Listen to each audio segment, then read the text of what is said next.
Testing, testing, testing, and we are in it to win it. All right. We see it making rounds. LeBron James talking about the dating world. You're somebody who's been married for about 20 years. And everybody's in uproar about it because what he said about stay-at-home wives and stuff. So there's broke dudes mad about it. There's single women mad about it. There's women that are stay at home. Everybody's mad about what he said because they feel like that he's delusional and out of touch due to the fact that he's rich. But listen to exactly what he's saying. All right, here we go. Let me get my stuff together. Me today, I think personally me today, if I was not in a relationship today, I could not have a stay-at-home woman. It's not like for me who I am at 40 and what I got going on, just coming home and just seeing somebody just sitting on the couch every day, just sitting there, just chilling. Like that wouldn't float for me.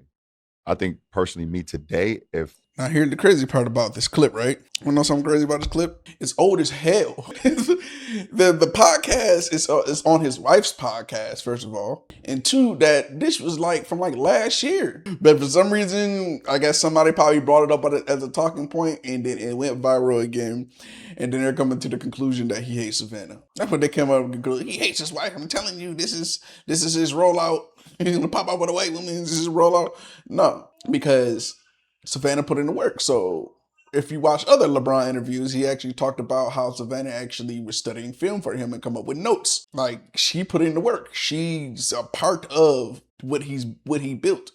She put in the work. So, and she has her own business, but you know, people try to downgrade. Oh, she got her little passion projects and whatever. Like they talk about her podcast or they talk about the other little business ventures that she was doing. And, you know, basically saying, well, that's the typical thing with stay-at-home wives, but they try to, you know, make themselves seem like an asset by trying to have their own little businesses and everything.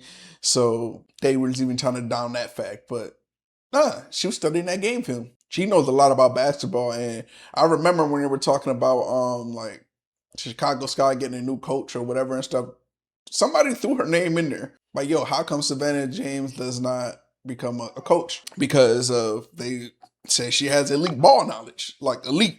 She studies NBA game film to the T, and that is one thing. How come Savannah James isn't a basketball coach? Because she know it for real. And don't sit here, you know, when this get clipped up and y'all be like, oh, she knows nothing. All she is just LeBron James' wife. LeBron said it himself. Savannah studies film, writes down the notes, and that's their tandem. That's how they work together. She's just as part of LeBron's legacy, just as he is a part of hers. So she's very, very useful and became a useful asset. Now, when he was talking about stay-at-home wife, he talking about the ones that just stay at home, watch the kids. And then, you know, women go, well, that's a job too. This is that and the third, whatever. And something like, well, the parenting's supposed to go hand in hand. Hand in hand. If you go out and get the money, you stay home, watch the kids, make sure the house clean, all that. So then now we're starting to see videos pop up of husbands basically sharing all that stay-at-home mom shit they be talking about ain't about nothing. He said, how the hell I just work? Dude said he came home working a 12-hour shift and he still had to bring home pizza and serve the kids. He's like, if you're going to do the stay-at-home mom stuff, then you're going to do it. And then that be the argument that you see is they'll be like, well, I ain't your maid. It's like, so what you want to do? Do you want the soft life or whatever? So they are projecting to what the soft life is supposed to be of just spending the nigga money and doing what they want when they want and just hanging out with their homegirls. Oh, the nanny can take care of it. I just want to just live basically practically a single life with a man paying for it. That's what they feel the soft life is they want to live a single life with a man paying for it. Yeah, man. If you ain't in here the money like how Jeff Bezos' ex-wife did or Bill Gates' ex-wife or who the other girl, man. It's like a few of them that they're only billionaires because they divorced their husband. And then you know what they all did? They all went and got into relationships with men that had less money than them. So a lot of that is just it negates it. Like when we see the whole thing of, oh man, gotta have 6 figures, so you don't gotta have 6 figures. I understand how much 6 figures is taxed. Do you understand that? How much is taxed? I can tell you how much is taxed. Yeah? And what does that do? What does that mean to your lifestyle? So that means once we over, I don't know why that is a number.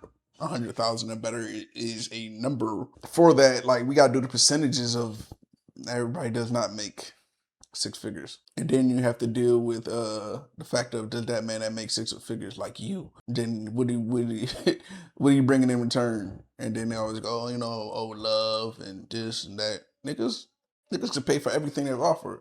If he want meals cooked, he can hire a nanny. He can hire a chef.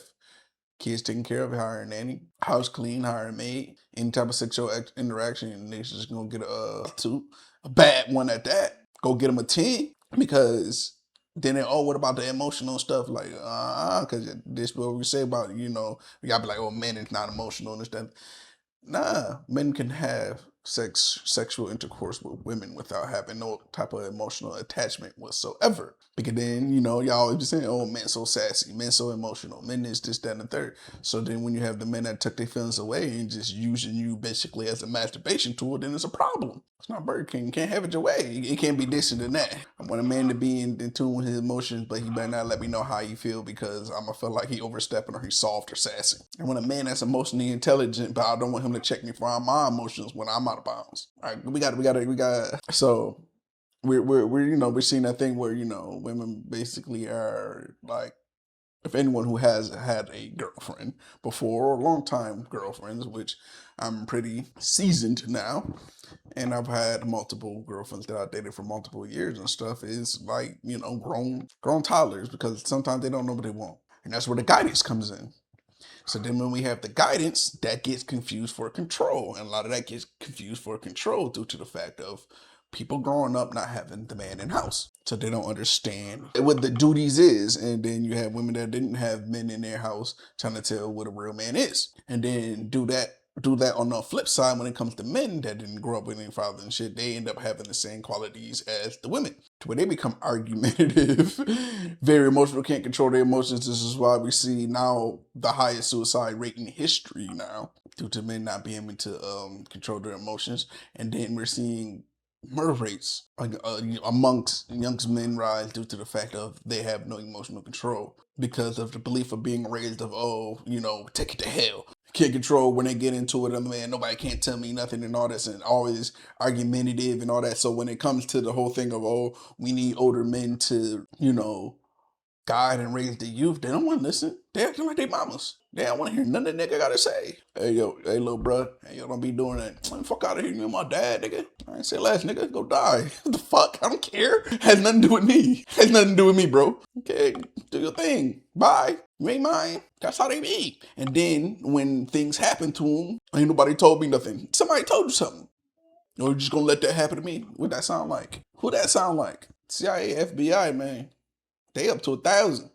They ain't even got to put in the work no more. They probably stopped putting the work on that program since the 90s. It's automated now. It's generational. We been 2-3 generations deep now. With the father out the home, and then we seeing the feminine men. I had my daddy when I was growing up.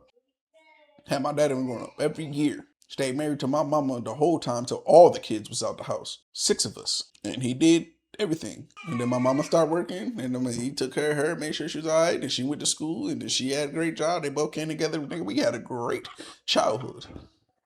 Went on vacations, had the family cruises and all that, ski slopes and all that. Had a great childhood. And people like, damn, if you had a great childhood, and what happened when you went to prison? Yeah, because we had a great childhood. All the kids in the ghetto was mad at us. They used to try to jump us, and we used to fight, whoop their ass, because we was afforded to, the resources of training, boxing, wrestling, and all of that. So we knew how to fight. And then when they got tired of us whooping them out, because they kept coming starting fights with us, what's the next thing they start upping it to?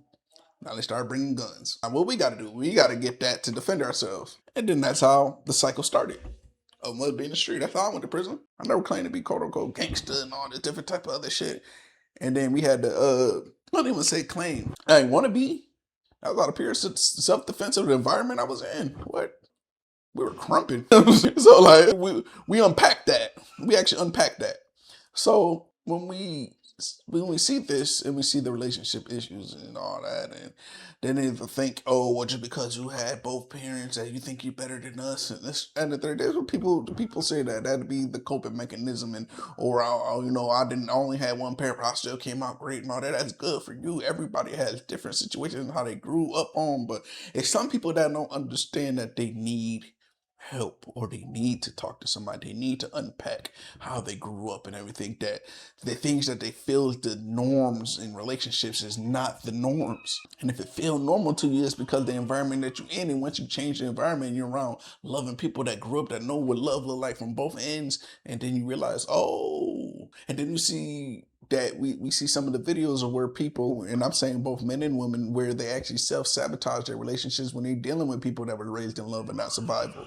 We see that because the net don't mix, where somebody had two parents and the other person had one parent. And then you got the people that overly love and then become obsessive and they become overly attached because they have the abandonment issues of growing up with one parent. So it's so much to unwrap in generational trauma when it comes to all of that. But to go back into the whole thing of the whole stay-at-home mom thing and all of that, it's like, why would you want to be at this point? You know what I'm saying? You don't want to like make a mark on the world. It's not even saying go work. Like, you don't want to just make a mark on the world. And then they think, oh, well, I just want to have fun and I want to do this. That's, like I said earlier, a word that get misconstrued. Or where they think the whole soft life is just, oh, we just go vacation, party, have fun all day. It's like, damn, you don't even want to make a mark on the world. That's insane. Well, I'll catch you on the next one. Y'all be easy.